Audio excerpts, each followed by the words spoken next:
a gente vai conhecer uma experiência muito bacana. Dentro dessa diretoria tem a gerência de acompanhamento da socioeducação.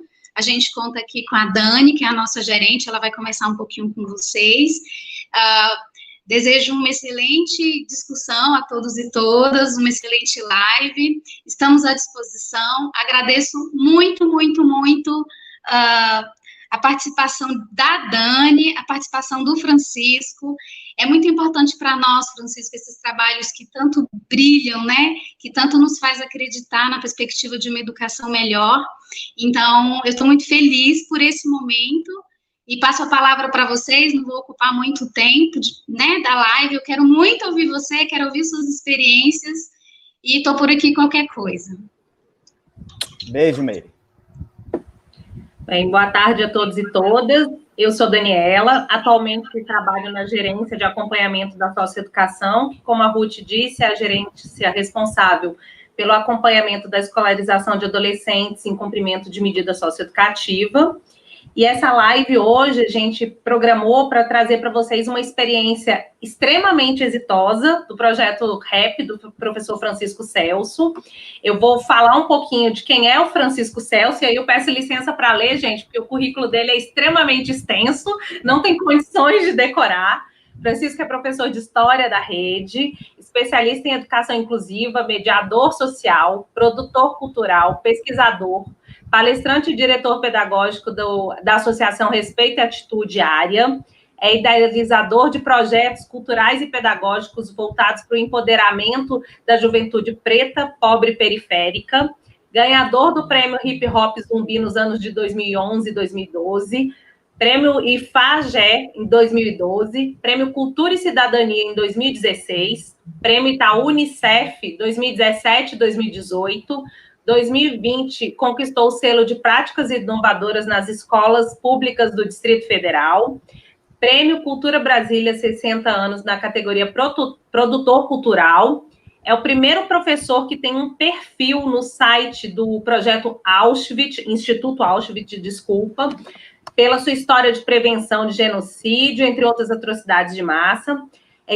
E principalmente, eu acho que agora, né, está entre os 50 finalistas do prêmio Global Teacher Prize, que é considerado o prêmio Nobel de Educação, e também é embaixador da Varkey Foundation no Brasil. Bem, esse é um pouquinho de quem é o Francisco Celso enquanto currículo. Vocês vão poder ver e conhecer um pouquinho mais dele na fala dele, né, apresentando o projeto. E deixa eu contextualizar um pouquinho esse projeto. O projeto REP, Ressocialização, Autonomia e Protagonismo, se inicia há 5 anos aproximadamente, né, Francisco? Na unidade de internação de Santa Maria, que é uma unidade que atendia meninos e meninas em cumprimento de medida de internação, socioeducativa de internação. Hoje essa unidade só atende meninos, mas à época e até o início desse ano também tinham meninas. E esse projeto veio com o propósito de, através da música e da poesia do rap, trazer a emancipação desses adolescentes, trabalhando com a cultura de paz, com as questões de direitos humanos. E as meninas e meninos participam ativamente, tanto estando na unidade, quando saem da unidade. Então, é um projeto extremamente importante, porque ele continua com os egressos, ele continua essa política para além dos muros da unidade. Tem ações importantes, e eu vou citar algumas dessas ações que o projeto desenvolve, né? E é o Sarau da Voz, o Cine Debate, que é o Raciocine, rodas de conversa, que eles chamam de Abre a Roda, um festival de música que se chama No Ritmo da Socioeducação, e publicaram também 2 livros, o Entre o Sonho e a Saudade e o Socializando os Sonhos, Vivências em Direitos Humanos.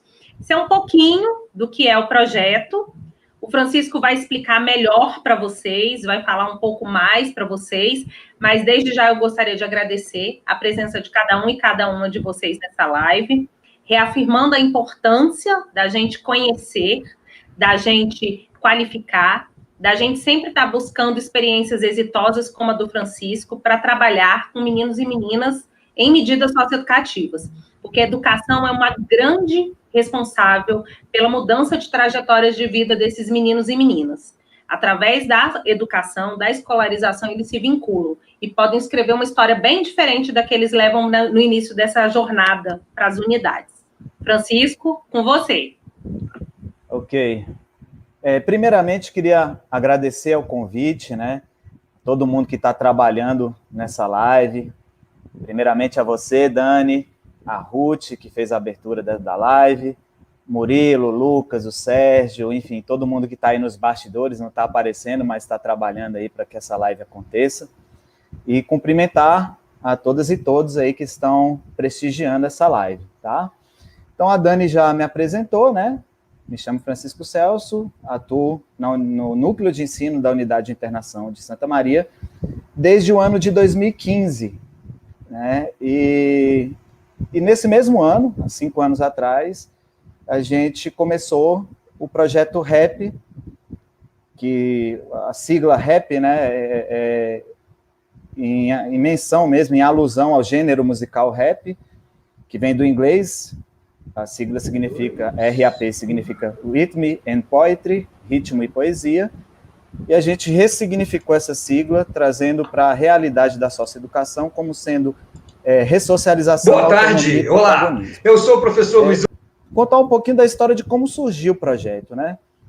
Então, em 2015, o primeiro contato que eu tive com os meninos e com as meninas, né? A Dani frisou bem que até o início desse ano tinha meninas lá com a gente, né? Agora só tem meninos, mas até o início desse ano ainda tinha meninas.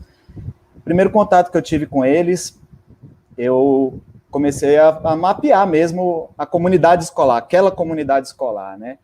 E a percepção que eu tive enquanto professor de história foi que eles não se enxergavam nas histórias contadas nos livros didáticos, mas eles se viam nas histórias narradas nas letras de rap. E aí eu tive essa sacada de utilizar o rap como ferramenta pedagógica, né? É importante lembrar que não é qualquer rap que a gente utiliza. Eu sei que muitos que estão assistindo essa live atuam no sistema socioeducativo, mas outros não. E é importante, às vezes o que é óbvio para uns não é óbvio para todos, né? Então, assim, o sistema socioeducativo ele é uma realidade bem particular, tem muitas peculiaridades. Então, a aula que você planeja para uma escola regular, ela é totalmente diferente de uma aula que você planeja para o socioeducativo. Eu falo isso até porque eu atuei por muitos anos nas escolas regulares também. Então, assim, é muito difícil você ter uma sequência de conteúdos no sistema socioeducativo, porque a rotatividade é muito grande. Então, a turma que você entra nessa semana, só como exemplo, você entra na mesma turma na semana seguinte, a turma já não é mais a mesma. Já teve aluno que foi transferido para outra unidade, já teve aluno que terminou de cumprir sua sentença, teve aluno novo que chegou, ou teve aluno que, por problema de convivência, teve que mudar de módulo. Então, é muito difícil você dar sequência aos conteúdos.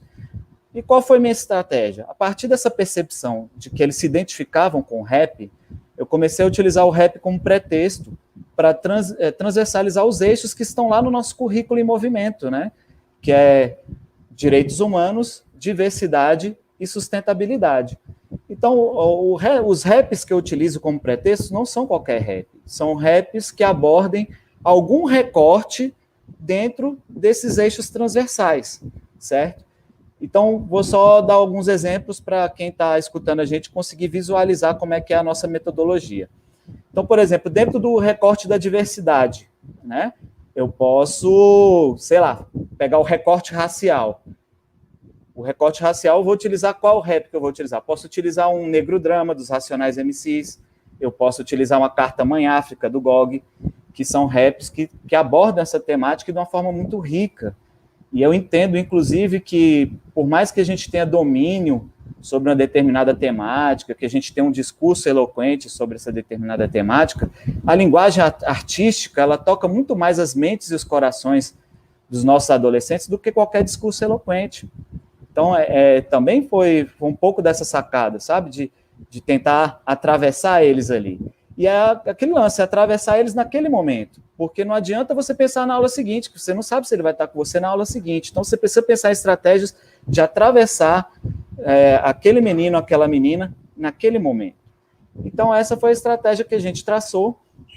né? E aí a gente usa o rap como pretexto, e a gente aborda aquele tema, e aí depois vem o processo criativo deles, né? Porque a gente, desde o início, a gente deixou eles bem à vontade para expressar o que eles aprendem dos conteúdos, que eles absorvem dos conteúdos, de uma forma muito livre. Então, alguns gostam de se expressar por meio de desenhos, outros por meio de poesia, outros por meio de redação, e muitos por meio de letras de rap, certo? E é legal falar disso, que lá no início a gente não tinha recurso nenhum, sabe? Eu lembro que quando a gente começou eu e uma professora que não está mais no socioeducativo, ela agora é professora de ensino fundamental no Goiás, né, lá em Valparaíso, mas a professora Nina Pedra, se ela estiver assistindo, fica um beijo aqui para a professora Nina Pedra, que ela que começou o projeto comigo, né? Ela é professora de artes, então ela fazia todo o trabalho ali para os meninos de expressão corporal, de exercício vocal, porque a gente, voltando a dizer, né, às vezes é óbvio para uns, mas não é óbvio para todos. Lá dentro das unidades de internação é um local de muito silenciamento, né? Silenciamento das vozes, os meninos têm que pedir permissão até para se expressar. Silenciamento dos corpos, é sempre o procedimento, né? Mão para trás, cabeça baixa. Então, esse trabalho da Nina foi muito importante também, que depois foi continuado pelas outras professoras de artes, né? A professora Bárbara, a professora Cici, que deve estar assistindo aí também, que faz esse trabalho de uma forma muito eficaz também. Mas a gente começou ali sem recurso nenhum, nas minhas aulas de história, a Nina nas aulas dela de artes, e a gente baixava na internet os instrumentais de rap, né, que a gente chama, na linguagem do rap, a gente chama de base, né, e aí as letras que os meninos compunham, a gente fazia aquele trabalho ali de... Eu fui muito ligado com a música e com a cultura desde muito cedo, né? Com 12 anos de idade eu já era DJ, então eu tenho um certo letramento em música também, então eu começava a passar algumas ideias básicas para eles de ritmo, deles conseguirem encaixar a letra na base, no instrumental, e assim, eles pegavam o meu pincel e fingiam que era microfone, então assim, a princípio sem recurso nenhum. Aí o legal é que parece que as parcerias e quando a gente começa algo positivo, parece que as coisas começam a conspirar a favor, né? Aí lá na unidade tem a Luana Eusébia, que é pedagoga, é professora da rede também e é rapper. E ela também é muito ligada ao movimento cultural, à cultura hip hop em especial. Eu também sou militante da cultura hip hop, sou produtor cultural. E aí começaram a surgir os primeiros saraus que a gente promoveu na unidade, certo? E aí o projeto foi ganhando corpo, né? A gente começou a fazer com uma certa frequência, uma vez ao mês a gente fazer sarau, a gente começou a ampliar também as linguagens artísticas. Então, assim, dentro do próprio sarau, a gente usa o rap como porta de entrada, porque é o gênero musical que eles mais curtem, né? Lá dentro, 80% dos meninos e das meninas se autodeclaram negros e negras, 100% são moradores das regiões periféricas do DF em torno, onde o rap e a cultura hip hop são muito presentes, né? Então, a gente usa o rap como porta de entrada, mas para apresentar outros gêneros musicais e outras linguagens artísticas também. Então, por exemplo, no nosso sarau, já foi desde samba de coco, a dança de salão, sabe, esquete teatral, slam de poesia, batalha de rima, enfim, uma variedade enorme, certo? E isso até no intuito de ampliar esse repertório cultural dos meninos e das meninas, né? Eu costumo reproduzir uma frase da Fernanda Montenegro, que eu me identifico muito, né? Que ela diz que educação sem cultura é esqueleto sem musculatura. Então, o que a gente faz lá na unidade é tentar dar uma musculatura ao fazer pedagógico, né, do núcleo de ensino. E é claro que eu estou dizendo isso aqui, estou falando dos parceiros, da Nina, da Luana, depois veio o Heitor Valente, cara. O Heitor Valente, ele é um dos pilares principais aí do projeto, porque esse trabalho de musicalização foi iniciado por ele, né? Então, essas letras que os meninos compunham, que a gente botava eles para ensaiar no instrumental de internet, o Heitor Valente começou o processo de musicalização, né? Ele, como produtor musical e rapper que é também, começou esse processo de musicalização. Então, o projeto foi ganhando corpo, certo? Hoje, a gente, como a Dani bem falou, a gente tem já é rotina, nossa agenda cultural da unidade, a gente tem o sarau uma vez ao mês, a gente tem roda de conversa uma vez ao mês também, cine debate uma vez ao mês, e nossa culminância maior, que é o Festival de Música, que acontece uma vez ao ano. Nós já tivemos 4 edições, a gente só não teve edição em 2015, né, que o projeto ainda estava ali, digamos assim, incipiente, dando seus primeiros passos, né? Então, em 2015 a gente não teve o festival, mas 2016 até 2019, né, foram 4 edições. Infelizmente, nesse momento de pandemia, a gente não pôde realizar, já estava com planejamento de fazer a 5ª edição, mas infelizmente não podemos dar continuidade. É importante lembrar que, além desse trabalho de musicalização das letras que são feitas, as outras produções que não são letras de música, a gente também aproveita tudo, a gente não deixa nada, a gente não desvaloriza nenhuma das produções dos meninos. O restante das produções, os desenhos, as redações, enfim, as poesias, a gente compila em formato de livro. Nós já tivemos 2 livros lançados, como a Dani bem falou. O primeiro foi esse aqui, né? Para Além das Algemas, se a história é nossa, deixa que nós escreve. E é assim mesmo, gente, não estranhe não. Foi proposital, o título está em desacordo com a norma culta da língua portuguesa. Por que a gente escolheu esse título? Primeiro, que a gente é contra qualquer forma de exclusão. E a gente entende que o preconceito linguístico é uma ferramenta de exclusão. Então, a gente queria que eles contassem suas histórias a partir do olhar deles, e não terceiros contando a história deles. Então, são eles sendo protagonistas da história deles, e no linguajar deles, com a gíria deles, e expressando no festival de música com todo o gingado que é característico deles também, valorizando a identidade deles. Esse foi o propósito do livro. Esse título é um trecho de uma música de um rapper lá de São Paulo, chamado Renan Inquérito. O nome da música é Poucas Palavras, e a gente teve o privilégio de, no lançamento desse livro, o Renan veio até Brasília e fez o lançamento com a gente do livro, e ele também prefaciou o livro, fez o prefácio desse livro, certo? No ano passado, a gente lançou o nosso 2º livro, Socializando Sonhos. Esse aqui, a história dele é mais legal ainda, porque, além das produções dos meninos da Unidade de Internação de Santa Maria e das meninas, tiveram outros 4 municípios que participaram com a gente. Foi Indaiatuba, São Paulo, Luanda, no Paraná, Natal, Rio Grande do Norte, e São Luís, no Maranhão. E foi fruto de um percurso pedagógico que eu tive a oportunidade de participar lá em São Paulo, chamado Juventudes em Curso, Trajetos e Afetos, que foi promovido pelo Itaú Social, né? E eu fui convidado justamente porque a gente, no ano anterior, em 2018, a gente ganhou o Prêmio Itaú Unicef, né? O Prêmio Nacional do Itaú Unicef. No ano anterior, em 2017, a gente já tinha ganhado a premiação oportunidade local, de 2018, a gente ganhou local, regional e nacional, chamado Juventudes em Curso. E aí, no início do ano de 2019, o Itaú Social lançou esse edital, foi promovido pelo Itaú Social, selecionar 30... E eu fui convidado justamente porque pessoas, a gente, no ano anterior, trabalho com juventudes, a gente ganhou o Prêmio Itaú Unicef, não necessariamente professores. Tinham professores, assistentes sociais, educadores populares, enfim.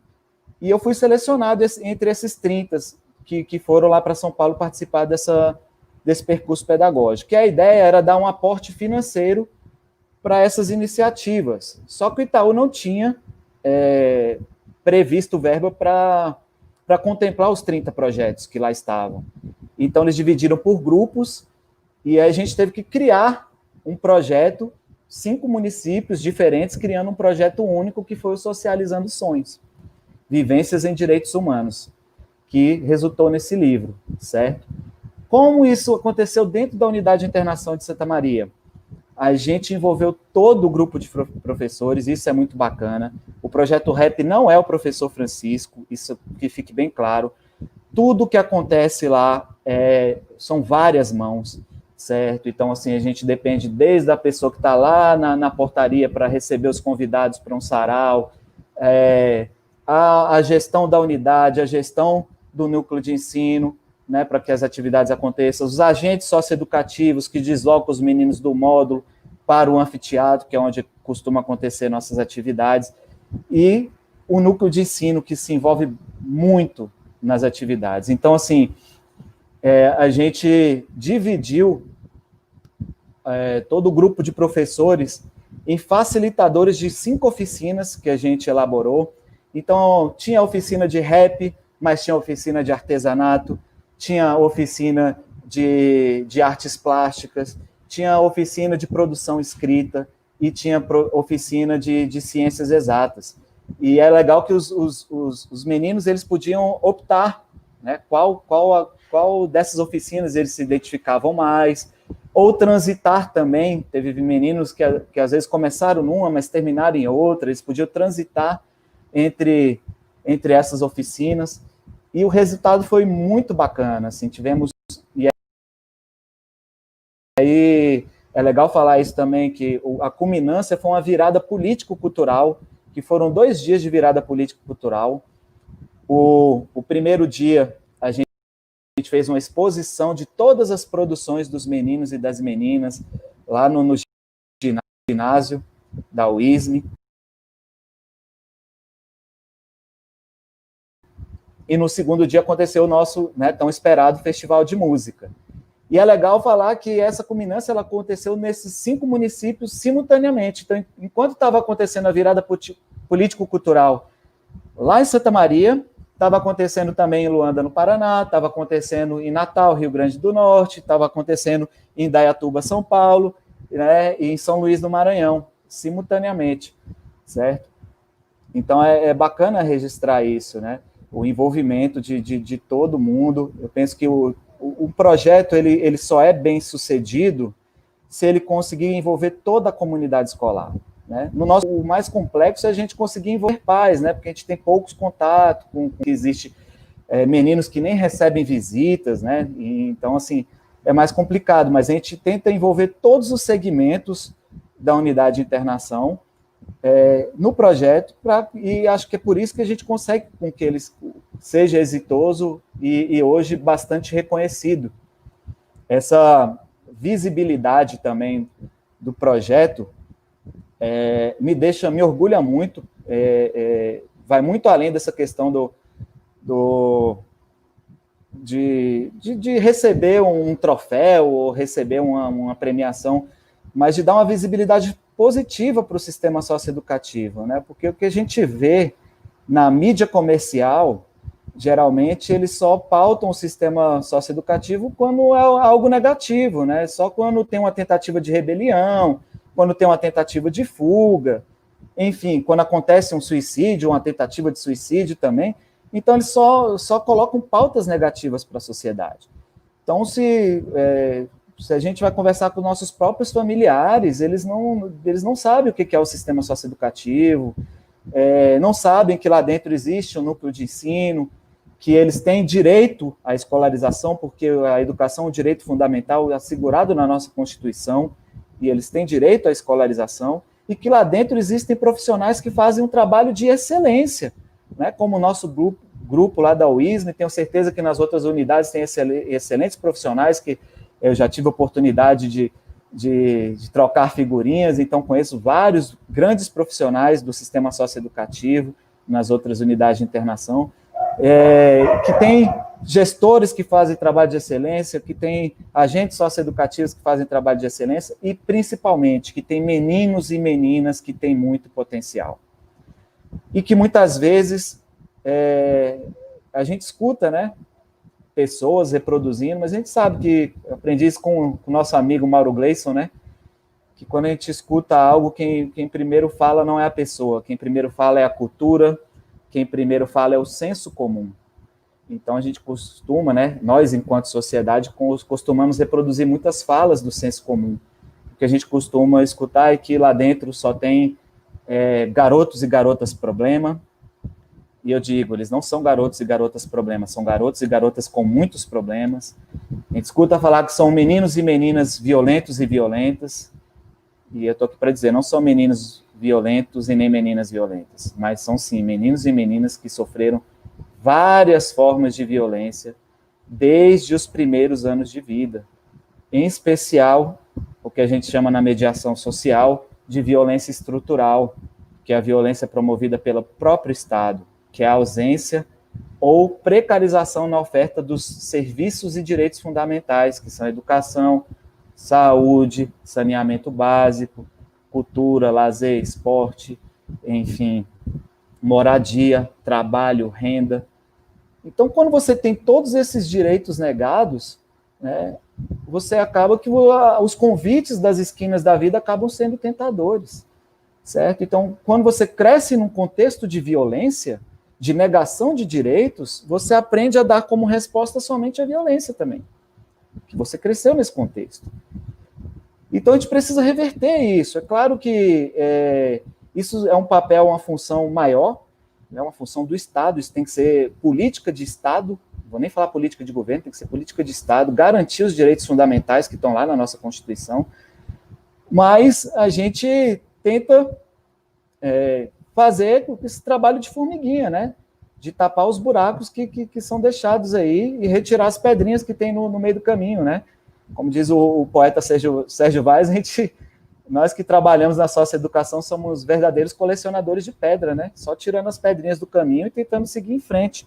Inclusive, o livro, né, Socializando Sonhos, ele foi inspirado, esse nome, Socializando Sonhos, numa frase do poeta Sérgio Vaz, que é a seguinte, ele diz, enquanto eles capitalizam a realidade, eu socializo meus sonhos.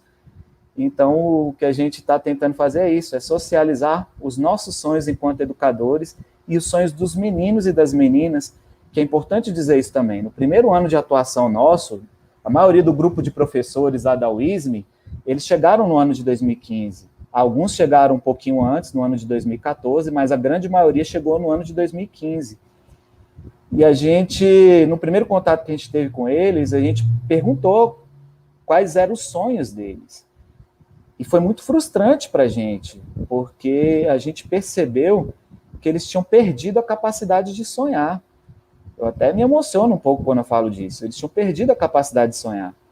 Para mim, esse é o verdadeiro assalto. Cara, roubar a capacidade de sonhar do ser humano, cara, isso é a coisa mais triste, porque são os sonhos que movem a gente. Se a gente acorda, se a gente levanta, se a gente busca alguma coisa na nossa vida, é porque a gente tem sonhos. Quando a gente perde essa capacidade, a gente tende a entrar num estado de conformismo, no estado de inércia. E era isso que a gente tinha percebido, né? Esse foi o primeiro diagnóstico que a gente teve lá. Então, nosso trabalho hoje também, ele é muito nesse sentido, de resgate de autoestima, de poder resgatar os sonhos desses meninos e dessas meninas, certo? E posso dizer, e não é por conta de premiação nem nada disso, os retornos que a gente vê são dos próprios adolescentes, sabe? Que, de fato, a gente vem conseguindo isso. Então, assim, a gente tem vários relatos de adolescentes que, assim, que não sabiam o que era uma poesia, que não sabia o que era um sarau, que nunca tinha pego no microfone na vida, e que tiveram a oportunidade de conhecer isso tudo lá dentro. Isso também mostra um outro lado ruim, né? Que é a falência completa do Estado, porque eles tinham que estar tendo acesso a tudo isso lá na quebrada deles, né? E infelizmente não estão tendo. E aquela coisa, quando o ambiente escolar, o contexto no familiar não se mostra acolhedor, a rua acaba se mostrando acolhedora, né? E esses meninos acabam, não digo nem que acabam evadindo, que eles são expulsos literalmente da escola, porque não se encaixam num padrão que é meio que imposto, e acabam sendo seduzidos aí pela vida infracional. É importante lembrar que os meninos e meninas que lá chegam, para quem não conhece o sistema socioeducativo, eles têm um histórico de já estarem fora da escola há muitos anos. professor Mauro Gleice, vou voltar a citar ele, ele fez um trabalho de doutorado dele pesquisando lá na UISM, e ele percebeu que, nos seus dados, né, na sua pesquisa, que a grande maioria dos meninos e meninas, quando dão entrada lá na UISM, eles deixaram de frequentar a escola 3 ou 4 anos sem frequentar a escola, em média, certo? Abandonaram a escola ou foram expulsos da escola, como eu prefiro dizer, lá no 6º ano do ensino fundamental. A grande maioria deixou de frequentar a escola no 6º ano do ensino fundamental e demorou ali, até começar a vida infracional, cerca de 3, 4 anos. Então, ali, abandonou a escola, deixou de frequentar a escola com 11, 12 anos, mais ou menos, lá no 6º ano de ensino fundamental, e para começar a vida infracional, 3, 4 anos depois, 14, 15 anos, mais ou menos. Esse é o perfil dos adolescentes que dão entrada lá. Então, o que isso quer dizer para a gente? Quer dizer várias coisas. E isso é importante, eu passo isso constantemente para os meus alunos. Primeiro, que o estudo é o escudo. O estudo é o escudo. E essa é uma frase do Gog, outro rapper que é referência para a gente, que já participou de várias atividades com a gente. Quanto maior a escolarização dos nossos adolescentes, menor a chance deles começarem a vida infracional. Quem está dizendo isso não é o professor Francisco, são os números, são os dados, certo? E hoje a gente tem, inclusive, Dani, um trabalho de prevenção. A gente faz esse trabalho de prevenção nas escolas regulares. Então, o projeto REP hoje, ele atua por meio de um tripé. Qual seria esse tripé? A prevenção, que a gente faz nas escolas regulares. Só no ano passado, a gente visitou 50 escolas em Ceilândia, e, no total, mais de 70 escolas por meio de um projeto chamado Repensando nas Escolas, parceiro nosso, né? Então, a gente visitou 70 escolas fazendo esse trabalho preventivo, certo? Aí a gente faz o trabalho, o pontapé inicial de ressocialização lá dentro da unidade de internação de Santa Maria, e temos o trabalho também, que é muito bonito, de acompanhamento de egressos. Então, hoje a gente está conseguindo acompanhar muitos egressos. É claro que a gente gostaria de acompanhar todos, infelizmente a gente não tem pernas para isso, e até a gente entende que não é papel nosso, é um papel do Estado, certo? Mas a gente, é claro, por sermos militantes aí do socioeducativo e acreditar no potencial e na ressocialização desses meninos, a gente acompanha eles. Mas se eu pudesse citar a maior fragilidade hoje do sistema socioeducativo, seria justamente essa, a falta de uma política pública eficaz de acompanhamento de egressos. Porque quando eles estão lá dentro, aí eu vou utilizar até o linguajar deles, né? A gente consegue pesar na mente deles. Nós professores, nós educadores, conseguimos pesar na mente deles. Só que quando eles terminam de cumprir sua sentença e são liberados, eles voltam para o mesmo ciclo de violência que eles estavam anteriormente, pelo mesmo ciclo de negação de direitos que eles estavam anteriormente, que é muito difícil de romper.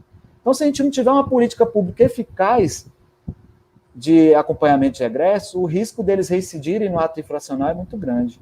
Então, a gente vem fazendo esse trabalho de acompanhamento de egresso por meio de uma parceria com o rapper Sandrox, que hoje ele faz parte da equipe do Projeto Rap também, é arte educador do Projeto Rap. Então, ele faz oficina de musicalização com os meninos e com as meninas, ele faz todo o trabalho de produção musical, de videomaker também, que ele produz vídeos.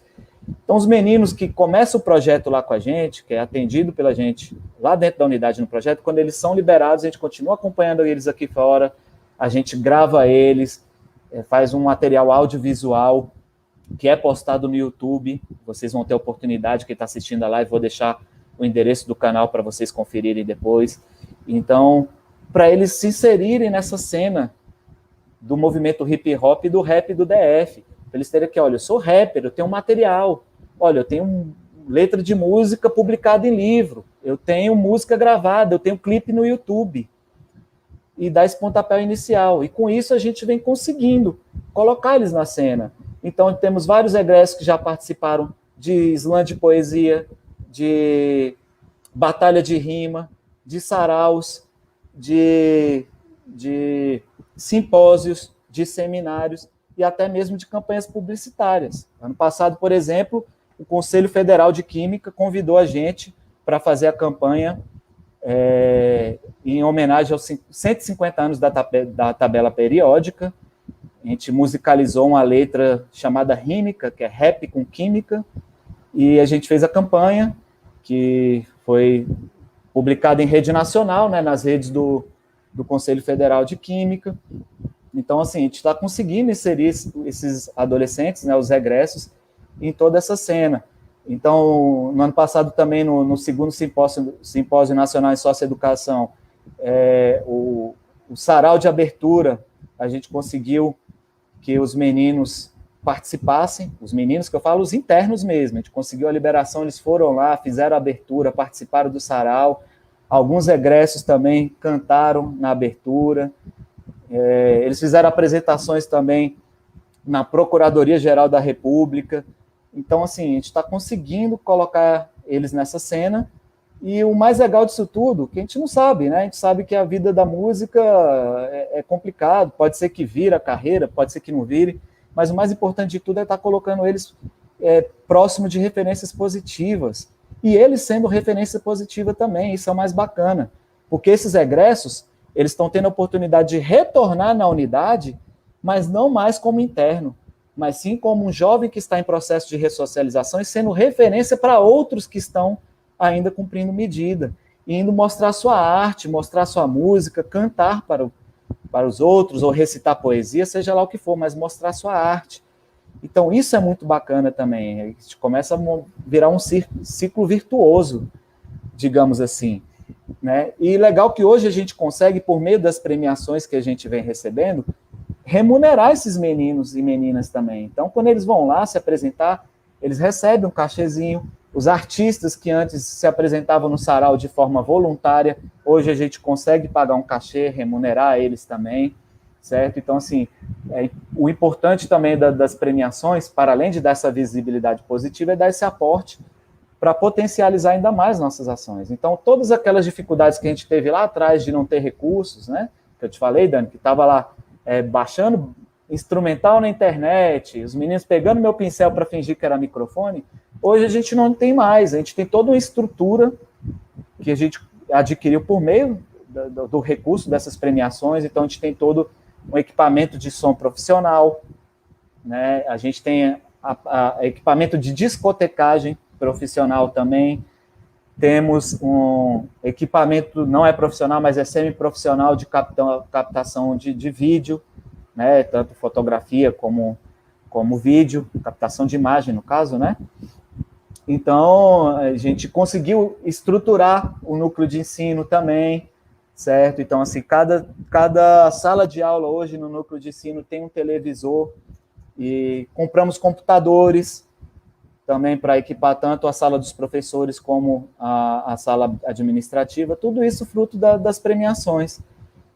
Agora a gente está com mais um aporte financeiro, né, por conta primeiro a gente teve o aporte financeiro do Itaú, e agora a gente está tendo o aporte financeiro do selo de práticas inovadoras, né, que a gente conseguiu uma emenda parlamentar no valor de R$80 mil.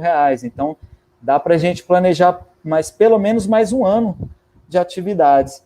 Então, hoje, assim, a gente está escrevendo o Projeto Rap em todos os editais de cultura, de educação, enfim, e essa visibilidade que a gente ganhou permite com que a gente seja contemplado e tenha esse aporte para a gente garantir a longevidade também do projeto e, quem sabe, ainda conseguir que a gente tenha mais pernas e, quem sabe, um dia até isso se estenda às outras unidades de internação. E posso até adiantar aqui que a gente já tem esse planejamento, né? A gente foi contemplado em um edital do FAC, e a ideia, infelizmente veio a pandemia, mas a ideia era estender as ações do projeto para a unidade do Recanto das Emas e para a unidade feminina também. A gente até está vendo a possibilidade de repente, ofertar essas oficinas de forma remota, né? Gravando os videozinhos e tal, mas isso é um processo que a gente ainda precisa construir, tanto com o FAC, para ver se tem essa possibilidade, quanto com as unidades do Recanto e com a unidade feminina. Mas a ideia é que a gente consiga ampliar para todas as unidades socioeducativas e que, quem sabe, né, isso de fato vire uma política pública, Seria meu sonho. Meu sonho é esse, que vire uma política pública. Quem sabe a gente consiga, né? E é isso. Eu não sei se eu me alonguei muito. Estão controlando o tempo aí, gente? Dani, seu microfone está mutado. Não, você não se alongou, eu acho que o projeto cabe muito mais fala, muito mais tempo, é um projeto encantador, você fala com paixão e com consciência, né, desse espaço que você ocupa, que você hoje está à frente, junto com uma equipe de profissionais muito boa, sejam eles professores, sejam eles parceiros externos, sejam eles servidores também da Sejus, né, porque sem essa parceria esse projeto também não seria possível. E que bom que inquietou vocês essa não possibilidade de sonhar que os meninos tinham. Porque você imagina que tipo de violência uma pessoa se submete para que os sonhos se acabem. Para que a gente não tenha mais perspectiva futura, que a gente não possa sonhar, que é tão lindo, é tão bom. Feliz de te escutar. Eu acho que a gente agora pode compartilhar um pouco do que você falou vendo o vídeo, né? O clipe que vocês gravaram. E aí depois a gente volta para as perguntas. Nós temos algumas perguntas. Pode e aí ser, a gente Dani, conversa mais um pouquinho. Antes da gente passar o vídeo, eu queria só sugerir uma reflexão, porque a gente fala, né, dessa incapacidade de sonhar e dessa negação de direitos dos meninos que estão lá cumprindo medida, mas a gente tem que ter em mente, é importante passar essa mensagem para quem ainda continua atuando nas escolas regulares, que esses meninos, eles, antes de ir para a unidade, eles estavam nas escolas regulares. E, como eu disse, eu já atuei muitos anos nas escolas regulares, e a percepção que eu tenho é que não é que esses meninos estão invadindo, eles estão sendo expulsos, porque as escolas que deveriam ser acolhedoras, muitas vezes elas acabam se mostrando hostis. Eu falo isso até da minha vivência nas escolas regulares. Assim, eu já tive alunos que deixaram de frequentar a escola porque a escola tomou a infeliz decisão, né, de mudar o regimento escolar e proibir, por exemplo, o uso de adereços na cabeça, como boné, touquinha e qualquer tipo de adereço na cabeça. Eu me recordo muito bem de uma aluna em específico que ela tinha um cabelo muito crespo, Dani, e por conta da nossa sociedade racista, ela tinha vergonha do cabelo dela, e ela ia sempre de touquinha para a escola, mesmo nos dias de muito calor.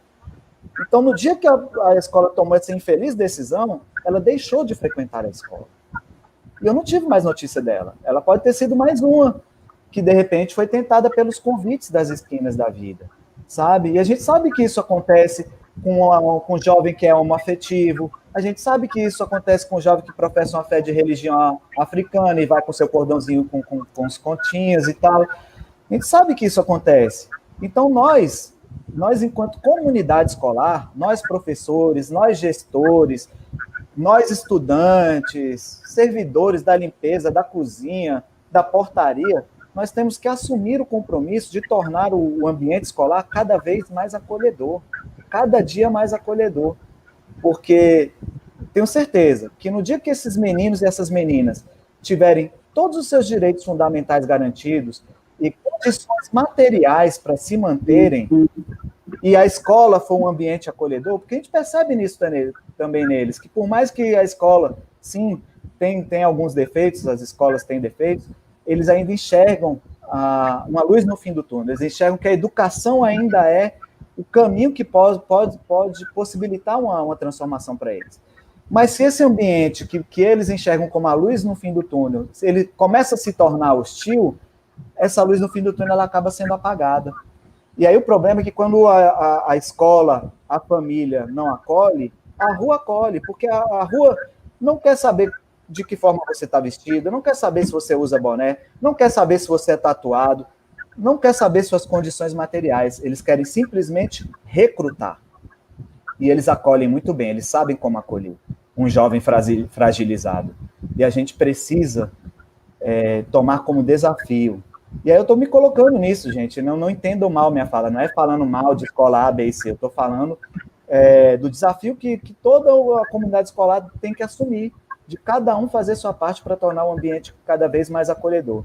Caio, eu tenho certeza que no dia que a gente tiver todos os direitos fundamentais garantidos, como eu disse, né, tiver uma escola acolhedora, com qualidade, professores motivados, bem remunerados, estudantes motivados, num ambiente acolhedor, tenho certeza que não vai ter por que existir unidade de internação nesse sistema prisional. E a gente sabe que isso é uma realidade que não é utopia, porque tem países nórdicos, por exemplo, que estão fechando presídios, né?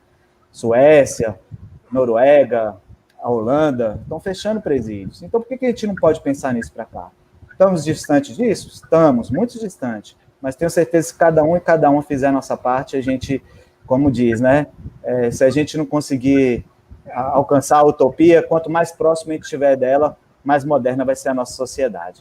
Então, gente, só para vocês, como a Dani bem falou, a gente vai passar para vocês agora um videoclipe que foi feito no ano passado para concorrer no Festival de Curtas da Secretaria de Educação, certo? É um videoclipe totalmente protagonizado pelos adolescentes, desde a filmagem, a edição. Nós tivemos alguns professores e parceiros que fizeram o trabalho de facilitadores, né?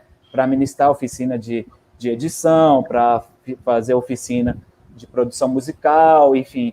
Mas o protagonismo, botar a mão na massa, foi tudo protagonizado pelos meninos e as meninas da Unidade de Internação de Santa Maria. E é um vídeo que teve uma repercussão muito positiva, é o vídeo mais assistido no nosso canal, certo? E que foi fruto também de um processo pedagógico, né? Quando eu lancei essa proposta para eles, da gente participar do Festival de Curtas, eles falaram, beleza, professor, mas a gente quer fazer rap. Eu falei, então, beleza, vamos fazer um videoclipe. E a gente pensou que a gente devia falar de algo que fosse, né, fizesse parte da realidade deles, que mexesse com a vida deles. E aí a gente fez uma oficina para falar sobre a redução da maioridade penal. A gente utilizou um material que, inclusive, é de domínio público, que é o site 18 Razões pela Não Redução da Maioridade Penal. E depois dessa oficina, que eu fiz com eles, a gente fez uma letra, foi uma letra construída de forma coletiva. Isso foi muito bacana. Então, foi uma letra construída de forma coletiva. E o resultado vocês vão ver aí agora, beleza? E aí, depois do vídeo, a gente abre aí para as perguntas, ok?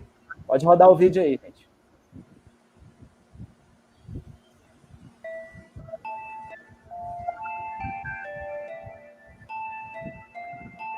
Educação de qualidade mínima é igual a presídio de segurança máxima.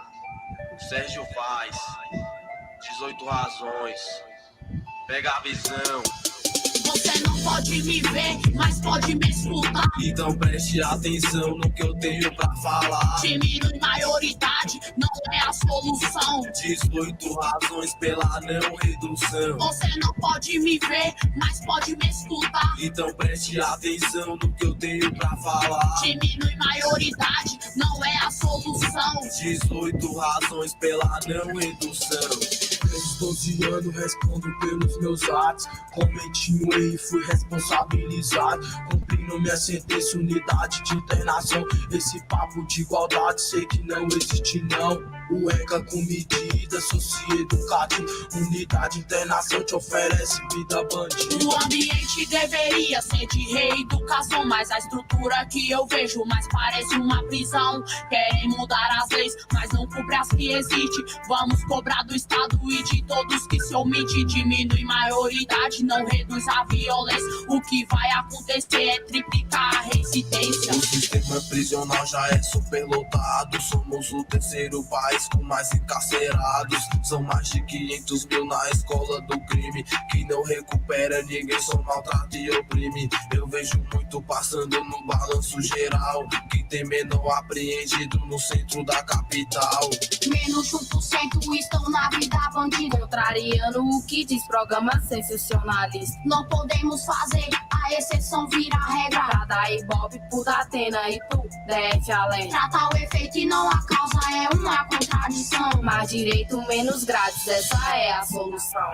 Jogo imaginal não surge do acaso, ele é o fruto da ausência e da omissão do Estado. Pro governo é mais fácil prender do que educar, transferindo o problema ao invés de melhorar. Me olhe como irmão e não como vilão, pois minha geração é o futuro da nação. Estado penal em um país desigual é panela de pressão que estoura no final. Somos vítimas e não autores de toda violência. A tendência é piorar com a política de ausência. Reduzir maioridade, traz insegurança e medo, recrutando as crianças cada dia mais cedo. Você não pode me ver, mas pode me escutar. Então preste atenção no que eu tenho pra falar. Diminui maioridade, não é a solução. 18 razões pela não redução. Você não pode me ver, mas pode me escutar. Então preste atenção no que eu tenho pra falar. Diminui maioridade, não é a solução. 18 razões pela não redução.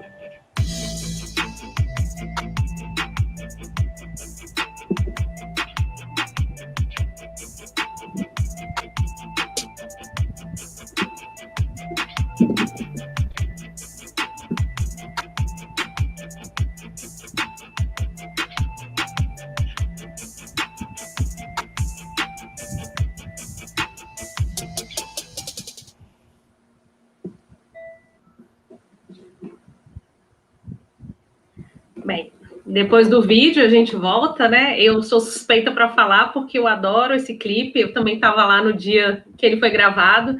É lindo ver os meninos participando, fazendo parte, sendo protagonistas de momentos tão lindos e também da vida deles, né? Eles escolheram, eles escreveram, eles filmaram, eles dançaram, eles cantaram, eles editaram. Isso é muito importante.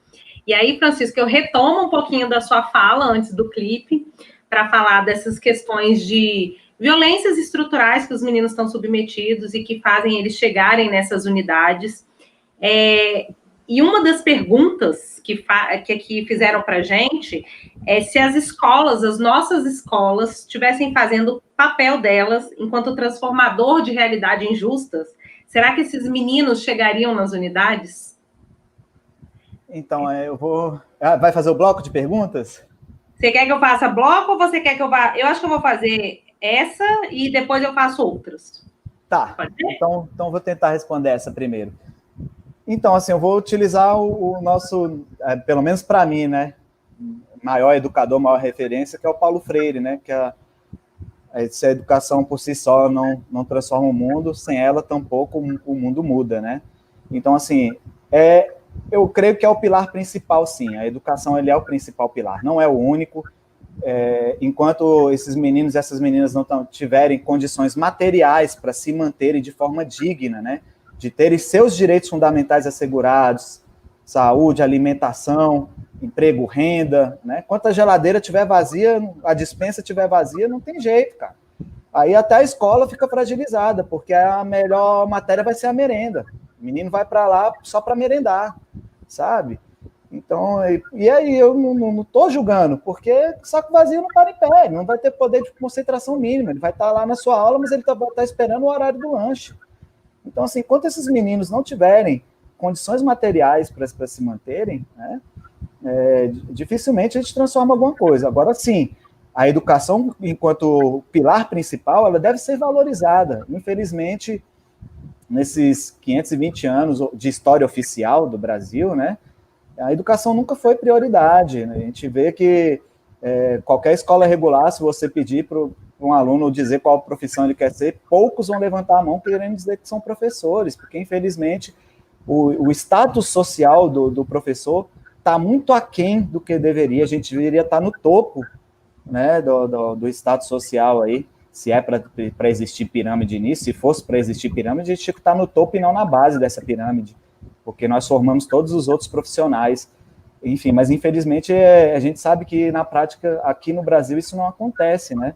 Então é um desgaste muito grande que o professor tem, muitos professores passam por um processo de adoecimento, enfim, a gente sabe da falta de investimentos na educação, que entra governo, sai governo, eles falam de gasto, não fala de investimento, né? Como se a educação não trouxesse retornos positivíssimos, né?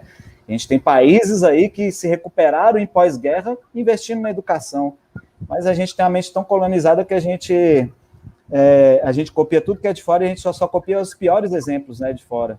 Eu costumo dizer também, Dani, que a gente optou por políticas públicas erradas, sabe?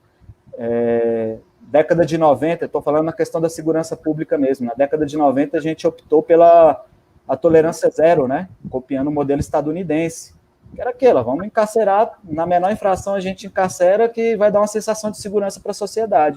Só que isso não funcionou nem nos Estados Unidos, nem no Brasil.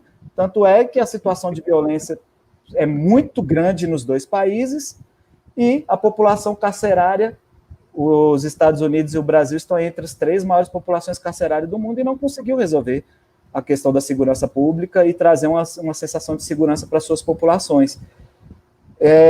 Onde a gente viu o modelo que deu certo é justamente nos países nórdicos, que eles investiram no estado de bem-estar social, que é justamente você assegurar direitos fundamentais para todas e todos, né? E eles estão colhendo os frutos disso. Fizeram essa escolha lá atrás e estão colhendo os frutos disso, né? Como eu disse anteriormente na live, a Suécia, no ano de 2014, fechou 4 presídios. A Holanda, em 2012, fechou 8 presídios, por falta de detento.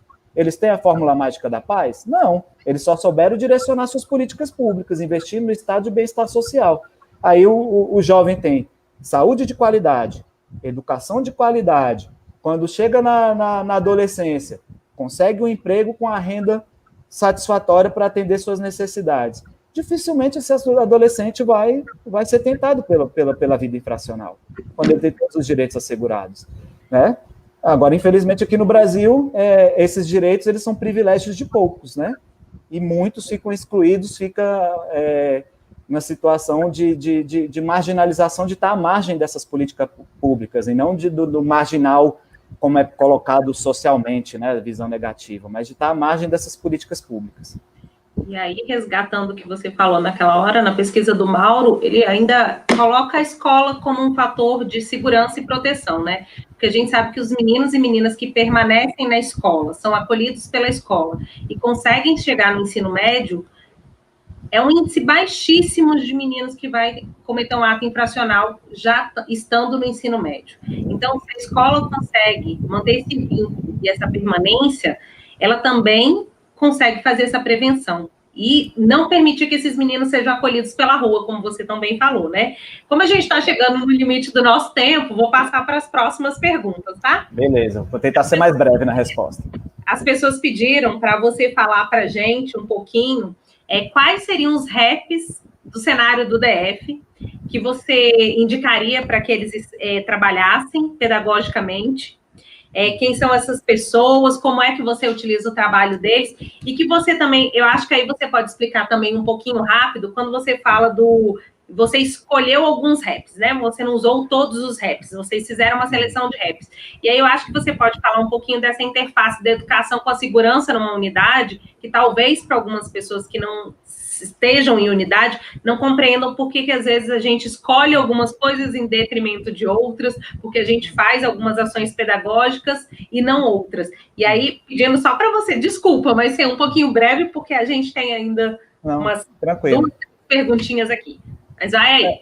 Quando eu disse que não é qualquer rap, eu sou apaixonado por rap, gosto, inclusive, de todas as vertentes do rap, inclusive o gangsta rap, tá? Mas a questão não é essa, a questão é que lá dentro da unidade de internação, os meninos estão num processo de ressocialização e a gente está falando do ambiente escolar. Então tem que ser raps que dialoguem com o tema que está sendo debatido. Não pode estar desconectado, a não ser que seja um momento de lazer. Tem momentos de lazer ali que eu chego e coloco música para ouvir com os meus alunos, certo? Mas para trabalhar pedagogicamente, a gente trabalha raps que abordem esses 3 eixos do currículo em movimento, ok? Em relação às especificidades da unidade, a Dani falou muito bem. Então, por exemplo, a gente sabe que tem muito rap militante, que eu curto pra caramba, são os principais rappers que eu gosto, e as músicas que eu gosto são músicas de protesto. Mas, por exemplo, quando a gente fala de violência policial, lá dentro não é muito legal colocar. Por quê? Não porque não deve ser debatido, mas porque as forças policiais são confundidas pelos adolescentes com os agentes socioeducativos, né? Eles enxergam neles o papel de segurança, né, ali, e então, assim, pode gerar um mal-estar. Então, a gente tem um certo cuidado em relação a isso. né? A gente aborda essas pautas, não deixa de abordar, mas sempre com muito cuidado, né? Sem gerar enfrentamentos, digamos assim, né? Puxando o debate, mas sem gerar nenhum enfrentamento e nenhum desgaste com nenhuma parte, até porque quem está lá, os agentes que estão lá, são nossos parceiros. Tudo lá acontece porque eles estão também envolvidos no projeto e no processo pedagógico, né? Então é só esse cuidado, certo? E as referências eu tenho várias aqui no DF, por exemplo, como eu disse, tem o GOG, que, poxa, as letras dele, cara, todos os eixos transversais que a gente falou aí, você vai achar vários recortes nas letras do GOG. Tem as meninas lá de São Sebastião, da Atitude Feminina, tem o Heitor Valente, que é parte aí do Projeto Rap, é um dos fundadores do Projeto Rap comigo, o Sandrox, né, que é um arte educador do Projeto Rap, a Luana Eusébia, a Vera Verônica. Então a cena do rap do DF ela é muito rica, poderia passar horas aqui dando referências para vocês. Mas eu vou deixar no finalzinho meu contato de e-mail. Eu não tenho redes sociais, tá, gente? Consegui sair dessa matrix, mas eu deixo o meu endereço de e-mail e deixo também os canais do Projeto Rap, que a gente pode dialogar. Não sou eu que administro as redes do projeto, é o Sandrox, que é arte educador do projeto, mas por meio do Sandrox vocês conseguem entrar em contato comigo e a gente consegue continuar esse bate-papo, porque não se esgota aqui, né? O Francisco, eles pediram também, se você conhece, tem referência de alguns outros projetos que trabalham em rap na rede como um todo, aí na rede regular, saindo um pouco desse nosso universo de socioeducação. Então, assim, fazendo parte do projeto político-pedagógico das escolas, eu desconheço, mas tem projetos culturais que fazem intervenções nas escolas. Então, assim, dentro do Projeto Rap, o Projeto Rap está dentro de uma associação chamada Associação Respeito e Atitude Área, que a gente tem um projeto chamado Saraula, que esse projeto ele é voltado para as escolas regulares. Saraula é uma mistura de sarau com aula mesmo, que a gente leva essa pegada do Projeto Rap, né, de misturar arte e educação, para debater vários temas com os meninos e com as meninas, e por meio da linguagem artística e poética do rap e dos outros elementos da cultura hip-hop também. Tem um outro projeto também que circula, que é esse que eu falei, que a gente circulou mais de 70 escolas ano passado, que é o projeto Repensando nas Escolas, né? Então, existem algumas iniciativas, sim. O movimento hip-hop ele é muito engajado nessa questão também de estar tentando transformar a periferia, e a escola é um lugar de transformação.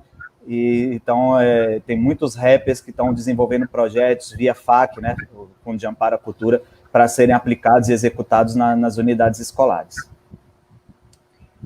Eu acho que a gente já pode encaminhar. Eu vou fazer a última pergunta e aí a gente se despede, né? Uma professora perguntou para a gente se esses jovens não chegam nessas unidades porque tiveram no seu percurso de vida e escolar suas vozes e corpos controlados. Olha, sem dúvida, não tenho dúvida disso, né? Quando a gente tem uma educação libertadora, uma educação de fato que emancipe, dificilmente você vai ver um jovem indo para esse caminho, né? Então, é isso que a gente tenta levar. A gente percebe tanto nas escolas regulares como e principalmente no socioeducativo que ainda existe uma cultura dentro do socioeducativo, uma cultura prisional muito forte, apesar de que não deveria ser, uma cultura punitiva muito forte também. E nas escolas regulares não é diferente. A gente também vê essa cultura punitiva muito presente, sabe?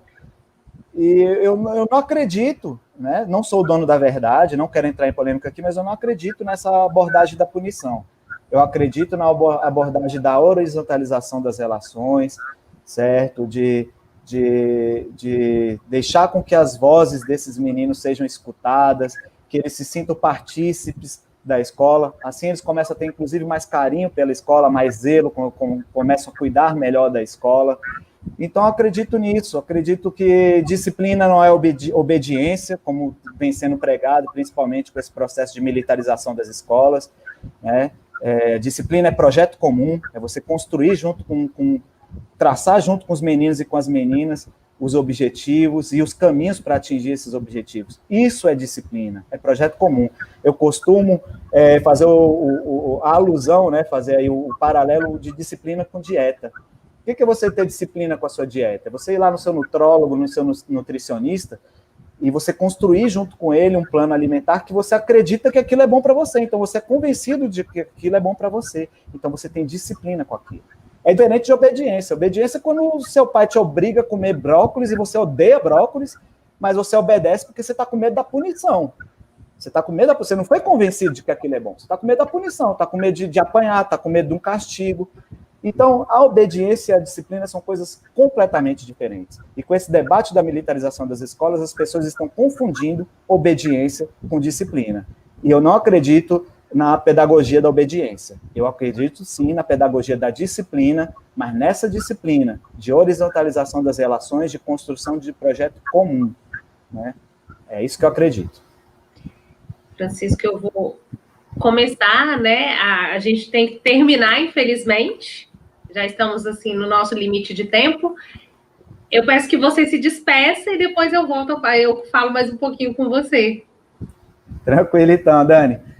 Então, gente, queria agradecer mais uma vez a todos que estão aí nos bastidores também, que estão envolvidos nessa live. Vou citar nominalmente a Dani, Ruth, Murilo, Lucas, Sérgio.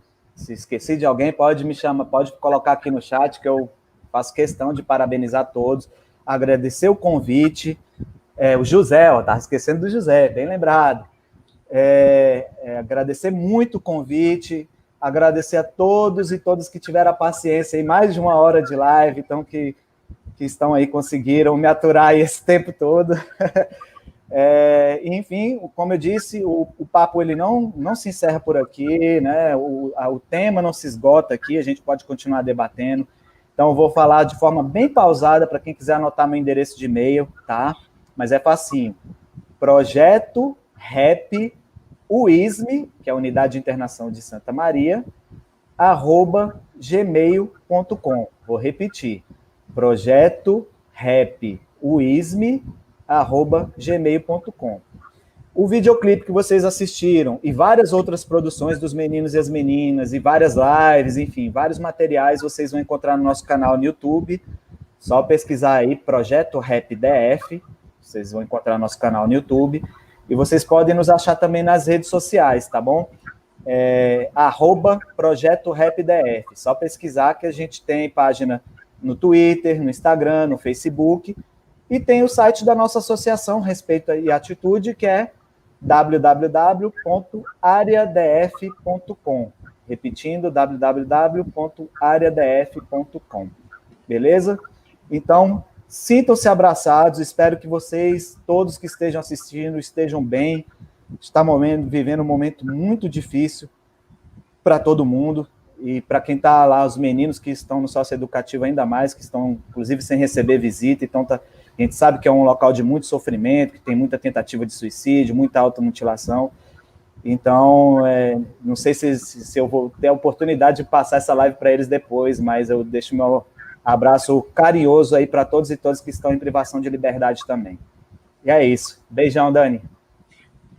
Francisco, muito, muito obrigada. Né? Quero agradecer por essa disponibilidade de participar da live com a gente. Eu acho que essa semana tem sido uma semana de debates importantes. A gente tem tratado e debatido com pessoas que conhecem muito vários temas que nos são muito caros, enquanto Diretoria de Educação do Campo, Direitos Humanos e Diversidade.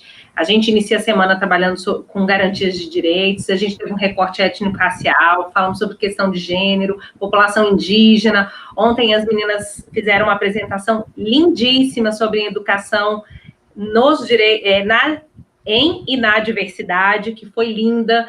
A gente teve uma apresentação das mulheres inspiradoras, dentre outras várias lives que estão acontecendo concomitantemente e que são maravilhosas. Obrigada, Francisco, pela disponibilidade. Queria agradecer pelo projeto que você desenvolve nas unidades. Eu acho que ele é muito importante. Ele é muito importante para a vida dos meninos e das meninas. Que bom que você acolhe esses meninos depois, que, como você bem lembrou, a gente não tem uma política pública efetiva para egressos, mas você, de alguma forma, já inicia essa política, né? Você faz esse atendimento.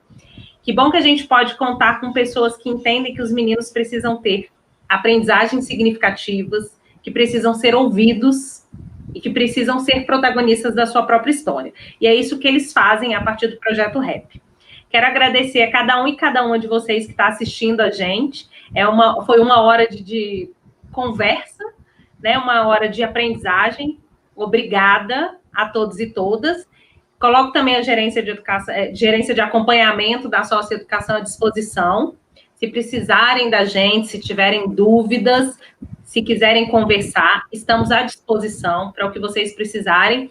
E Francisco está aí, gente. Aproveitem, utilizem, liguem para ele, peçam formação, levem para as escolas, levem para os núcleos. Eu acho que é bem importante. E, com certeza, nesses dias de pandemia, eu acho que uma das nossas atividades com os meninos da Unidade de Santa Maria pode ser essa live, né, Francisco? Ah, com certeza. Vamos multiplicar lá. Obrigada, Murilo. Obrigada, José.